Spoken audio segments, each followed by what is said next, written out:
بسم اللہ والصلاۃ والسلام علی رسول اللہ صلی اللہ علیہ وسلم۔ آج ایمان کی حقیقت اور اہمیت پہ چند باتیں آپ کے سامنے پیش کی جائیں گی۔ ایمان کی اہمیت اور ضرورت کیا ہے؟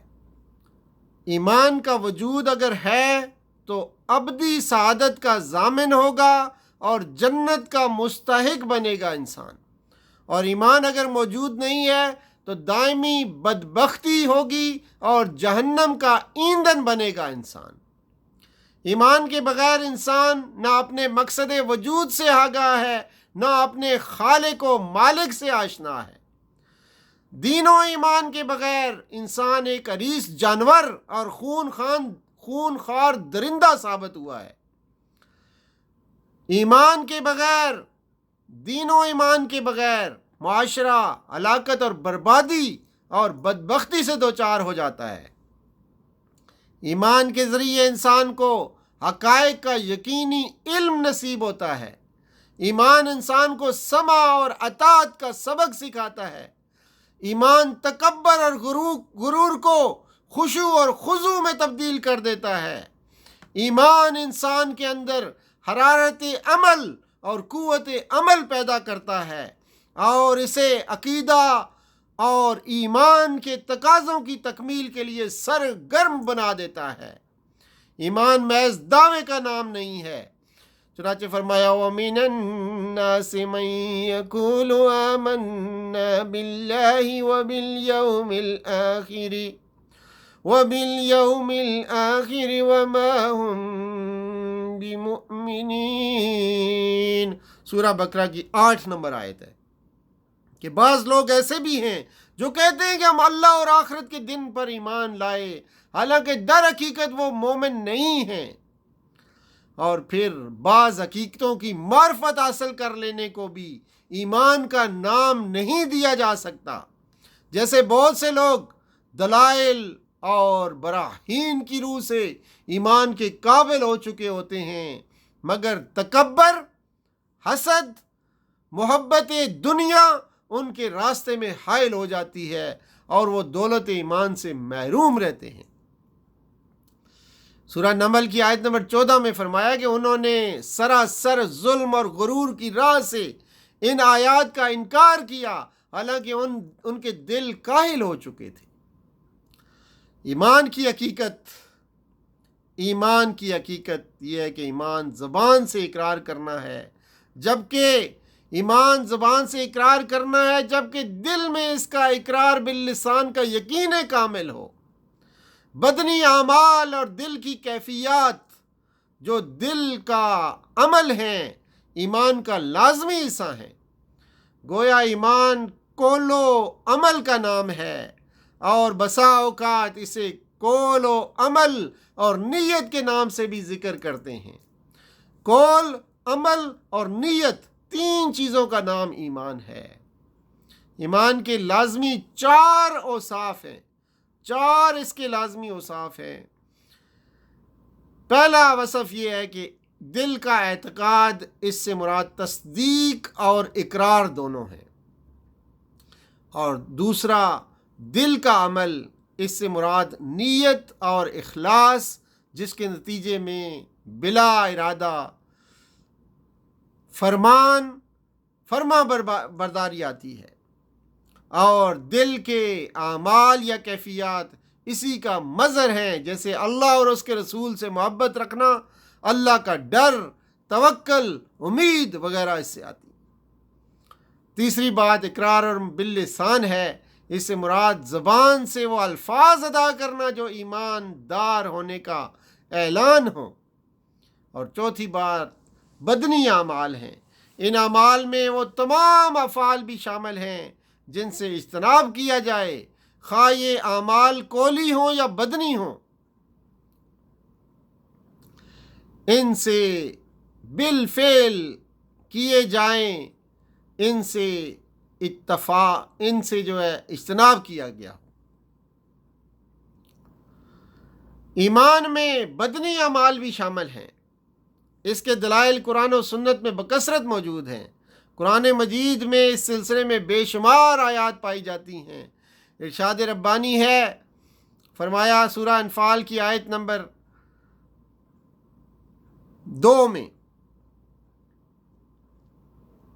2 اور 3 میں ہے کہ سچے اہل ایمان تو وہ ہیں جس کے دل اللہ کا ذکر سن کر لرز جاتے ہیں، اور جب اللہ کی آیات ان کے سامنے تلاوت کی جاتی ہیں تو ان کا ایمان بڑھ جاتا ہے اور وہ اپنے رب پر اعتماد رکھتے ہیں۔ جو نماز قائم کرتے ہیں، جو کچھ ہم نے دیا ہے اس میں سے ہماری راہ میں خرچ کرتے ہیں، ایسے ہی لوگ حقیقی مومن ہیں۔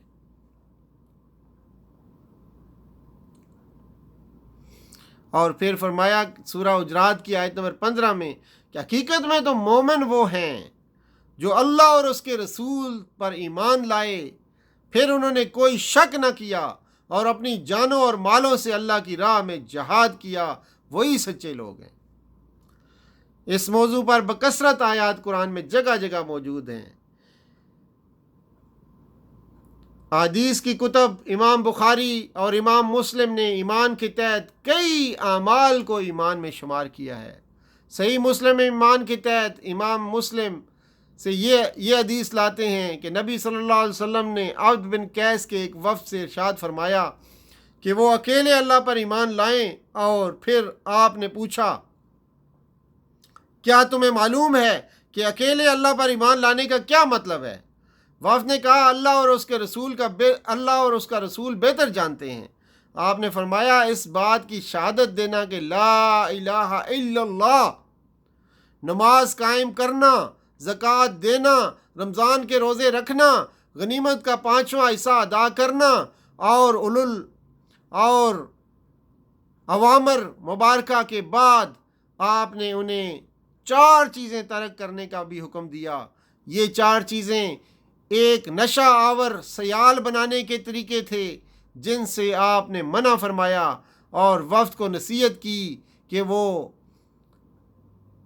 باقی قبیلے کے افراد کو اس کا حکم دیں اور ان کے امور کو لازم پکڑیں۔ یعنی ایمان عقائد اور اعمال کا مجموعہ ہے، عقائد اور اعمال کا مجموعہ ہے، اور ایمان میں اضافہ اگر تب ہوگا اگر علم میں اضافہ ہوگا اور اعمال میں اضافہ ہوگا۔ اگر علم میں اضافہ ہو رہا ہے اور آپ کے اعمال میں اضافہ ہو رہا ہے تو اس سے آپ کے ایمان میں اضافہ ہوگا۔ اور ایمان کیا ہے؟ عقائد اور دین کے اصول اور فرع سے واقفیت کا نام، عقائد اور دین کے اصول اور فرع سے واقف ہونے کا نام ایمان ہے۔ اور نافرمان اور گناہگار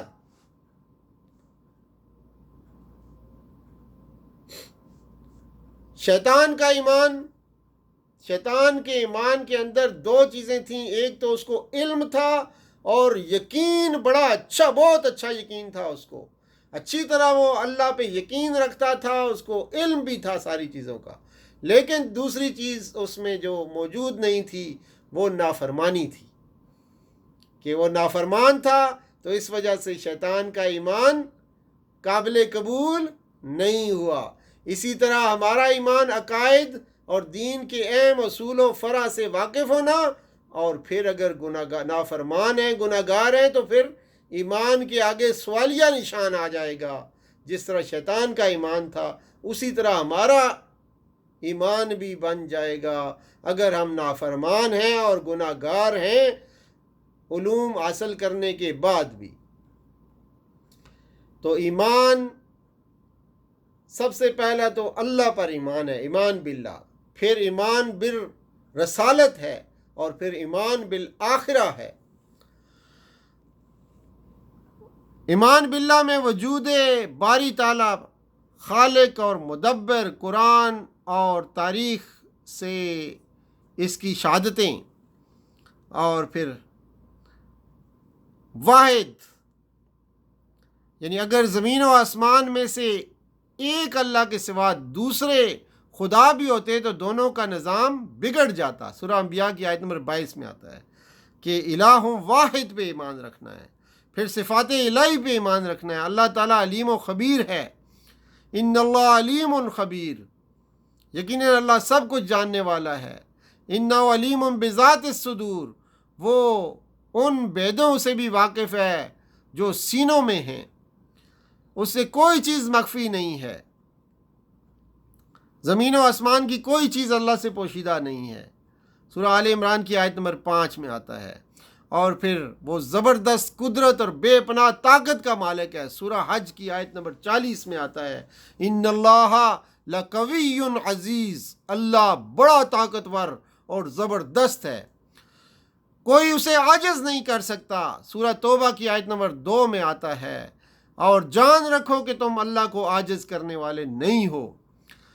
پھر سورہ مومنون کی آیت نمبر 80 میں آتا ہے وَهُوَ الَّذِي يُحْيِي وَيُمِيتُ، زندگی اور موت اسی کے ہاتھ میں ہے، وہی زندگی بخشتا ہے اور وہی مارتا ہے.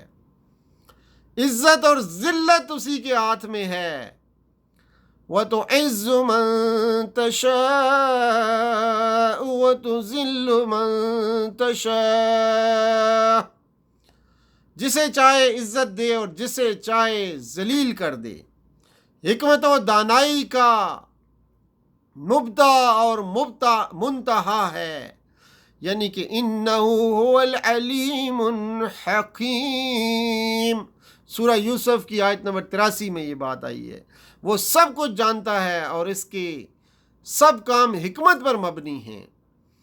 انہ هو العزیز الحکیم. سورہ عنکبوت آیت نمبر 26 میں یہ بات آئی ہے. وہ زبردست ہے اور حکیم ہے.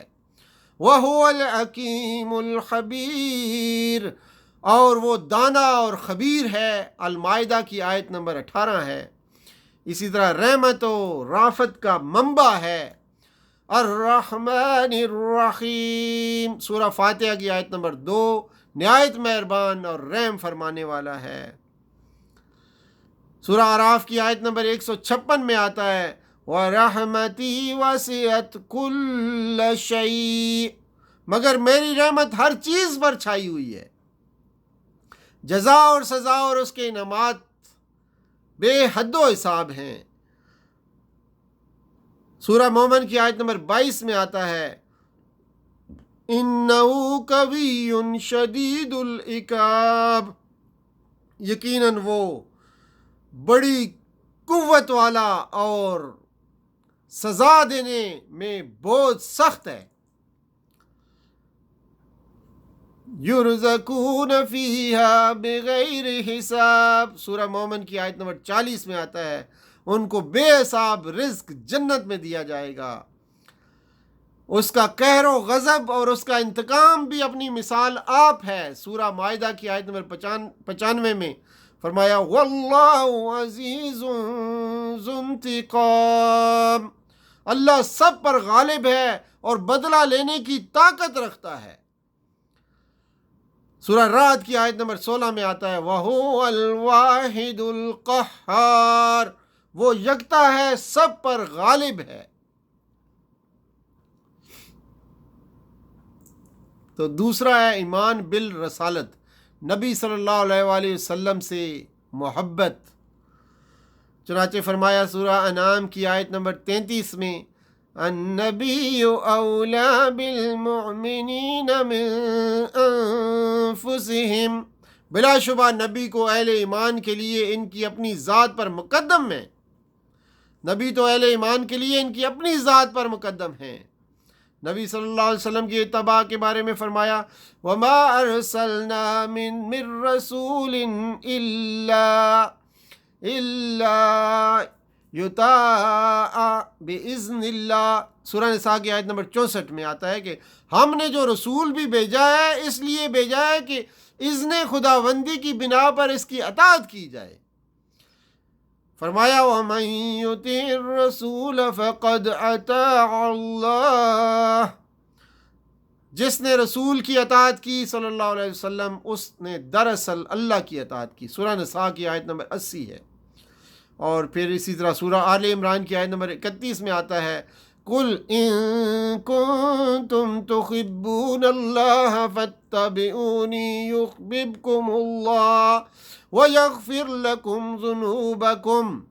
اے نبی لوگوں سے کہہ دو اگر تم حقیقت میں اللہ سے محبت کرتے ہو تو میری پیروی اختیار کرو، اللہ تم سے محبت کرے گا، تمہاری خطاؤں سے درگزر فرمائے گا۔ لَقَدْ كَانَ لَكُمْ فِي رَسُولِ اللَّهِ أُسْوَةٌ حَسَنَةٌ سورہ احزاب آیت نمبر 21 میں آتا ہے، در حقیقت تم لوگوں کے لیے اللہ کے رسول میں ایک بہترین نمونہ ہے۔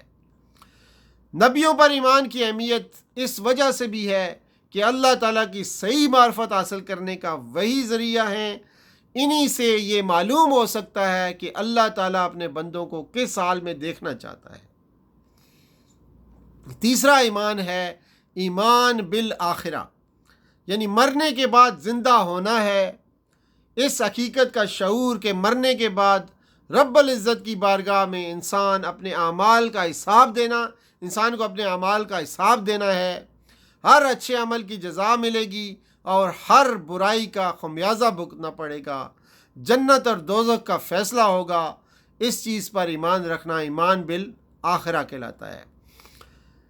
اور پھر اخلاق کے بارے میں ہے کہ اخلاق میں پاکیزگی، حقوق و فرائض، فضائل و رذائل، آداب، اس میں اخلاق کے اندر جو چیزیں آتی ہیں عبادات ہیں، ایمان، معاملات میں دیانت اور امانت شامل ہیں۔ ایمان اور امید،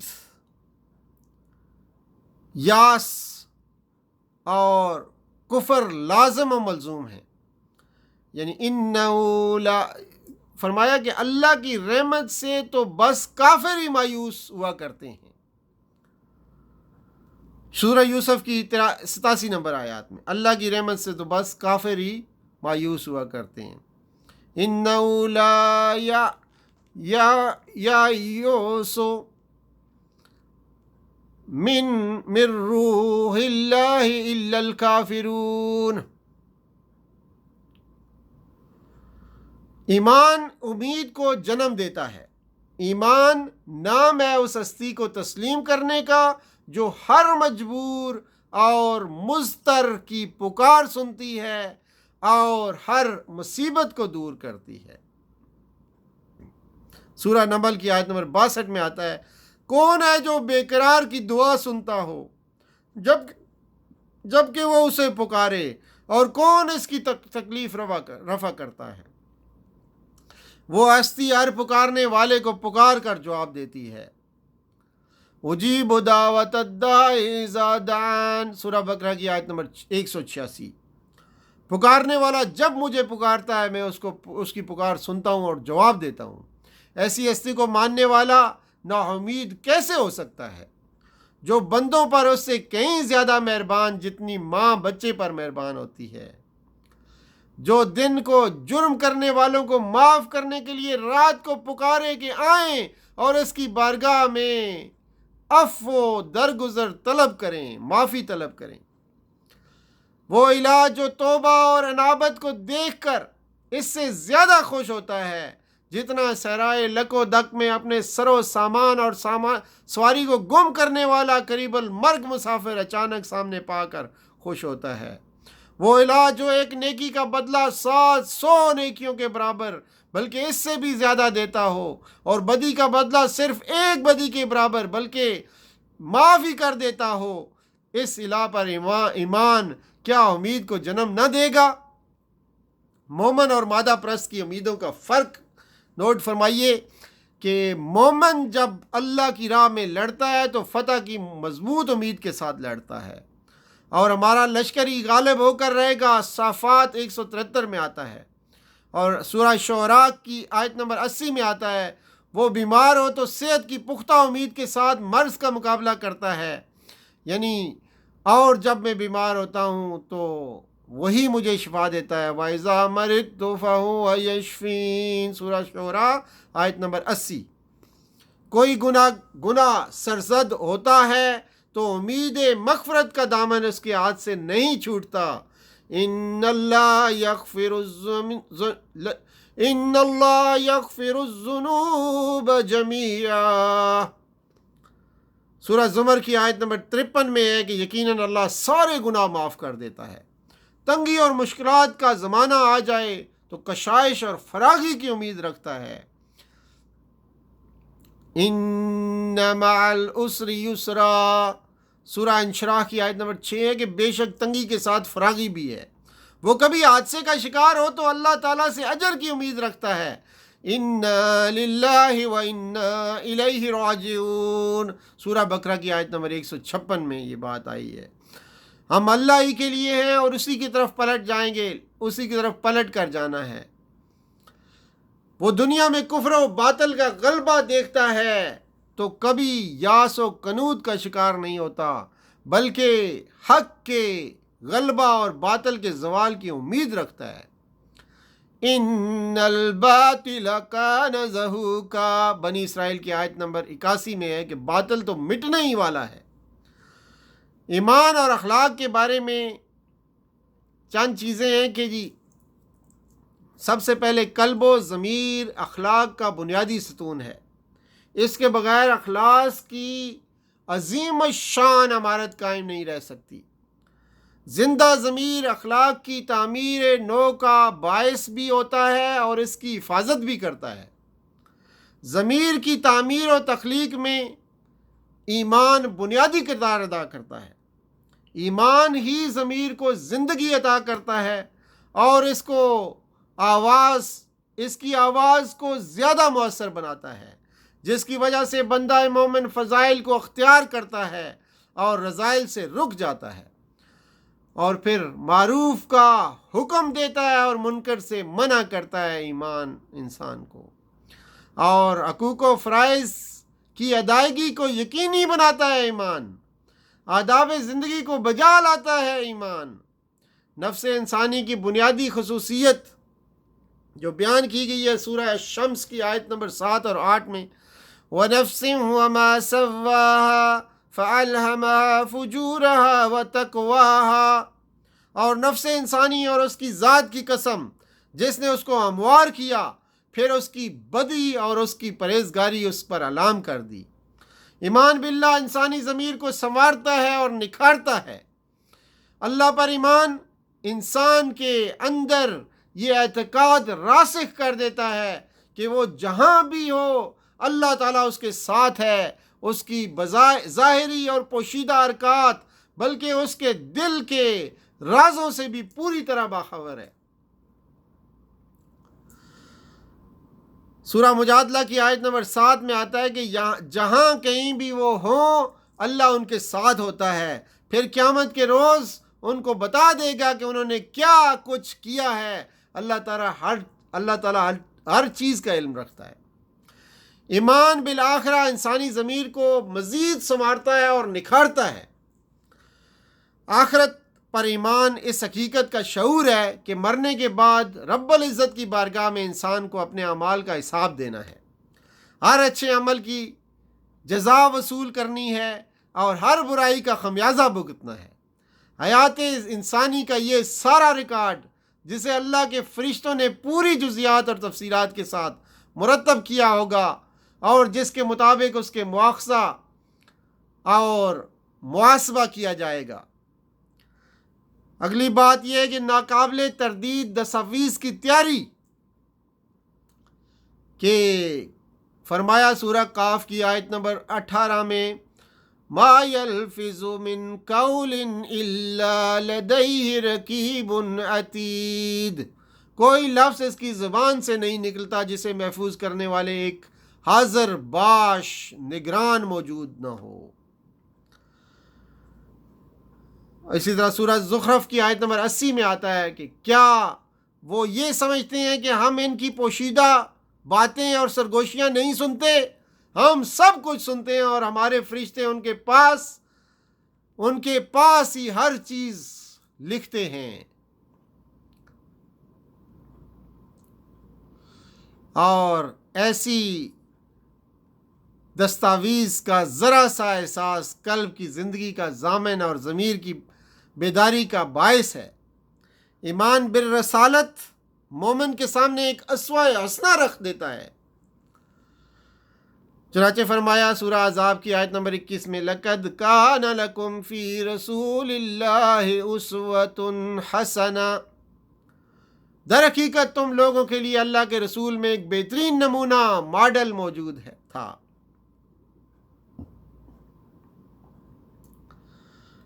ایمان اور استقامت کے بارے میں چند چیزیں ہیں کہ مومن صابر اور ہر وقت کی مصیبتوں پر ثبات اور استقامت کا بھرپور مظاہرہ کرتا ہے۔ وہ حیات دنیا کو حیات اخروی کے مقابلے میں بہت حقیر سمجھتا ہے، اتنا حقیر کہ اس کے درد و الم کو خاطر میں ہی نہیں لاتا۔ سورہ نساء کی آیت نمبر 77 میں آتا ہے قُلْ مَتَاعُ الدُّنْيَا قَلِيلٌ وَالْآخِرَةُ خَيْرٌ لِمَنِ اتَّقَىٰ، ان سے کہو دنیا کا سرمایہ زندگی تھوڑا ہے اور آخرت ایک خدا ترس انسان کے لیے بہتر ہے۔ حضرت ابراہیم علیہ السلام کا آگ میں ڈالا جانا، نبی صلی اللہ علیہ وسلم کا طائف کا سفر، حضرت بلال رضی اللہ تعالیٰ عنہ کے واقعات، حضرت عمار رضی اللہ تعالیٰ عنہ کے واقعات، حضرت سمیہ رضی اللہ تعالیٰ عنہ، امام احمد ابن حنبل کے واقعات، یہ سارے استقامت کی مثالوں سے بھرے ہوئے ہیں کہ ایمان پر انہوں نے استقامت اختیار کی اور کیا انعامات پائے۔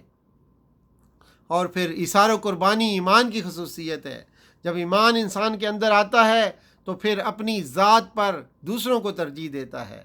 یہ بلند کردار بھی اسی وقت سامنے آتا ہے جب اس کے پیچھے ایمانی طاقت موجود ہوتی ہے۔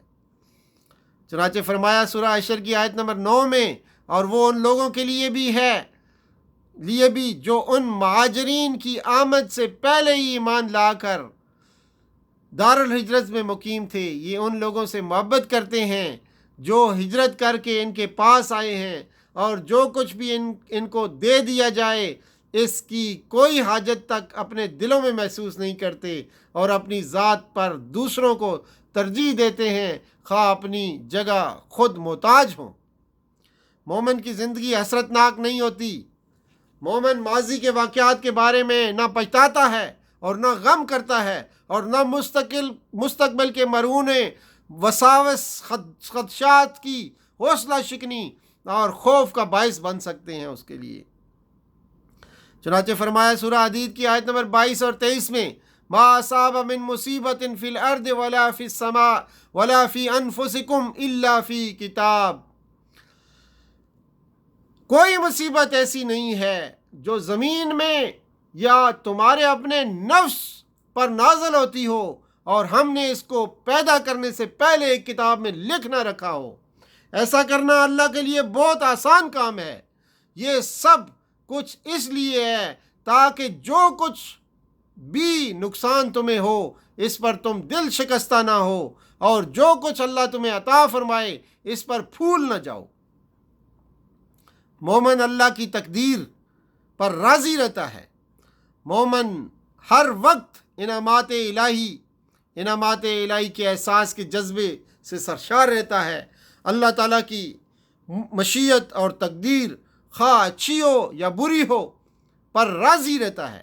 وہ اس بات پر ایمان رکھتا ہے کہ اللہ تعالیٰ کا کوئی کام عبث نہیں ہے، لا یعنی نہیں ہے، خلاف حکمت نہیں ہے۔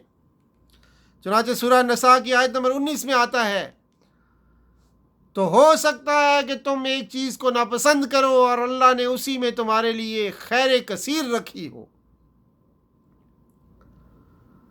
فَعَسَىٰ أَن تَكْرَهُوا شَيْئًا وَيَجْعَلَ اللَّهُ فِيهِ خَيْرًا كَثِيرًا۔ اسی طرح حیات کی واحد کلید جو ہے، کنجی جو ہے، وہ ایمان ہے۔ ایمان بجائے خود ایک کلمہ ہے، لیکن حیات انسانی کے لیے شائع رگ ہے۔ فرد کے لیے تزکیہ اور دنیاوی اور اخروی فلاح کا راستہ ہے یہ ایمان، اور معاشرے کے لیے ایک مضبوط بنیاد اور اساس، تاکہ اس میں سکون و قرار اور نظم و ضبط پیدا ہو۔ اور ایمان سے مراد دین اسلام کا پیش کردہ ایمان، قرآن و سنت والا ایمان، صحابہ اور تابعین والا ایمان جو عرفان الہی، حسن نیت اور اعتقاد اور عمل صالح سے عبارت ہو، یہ ایمان مطلوب ہے۔ اسی پہ اکتفا کرتے ہیں۔ وآخر دعوانا الحمدللہ رب العالمین وصلی اللہ تعالیٰ علی خیر خلقہ محمد وعلی آلہ وصحبہ اجمعین برحمتک یا ارحم الراحمین۔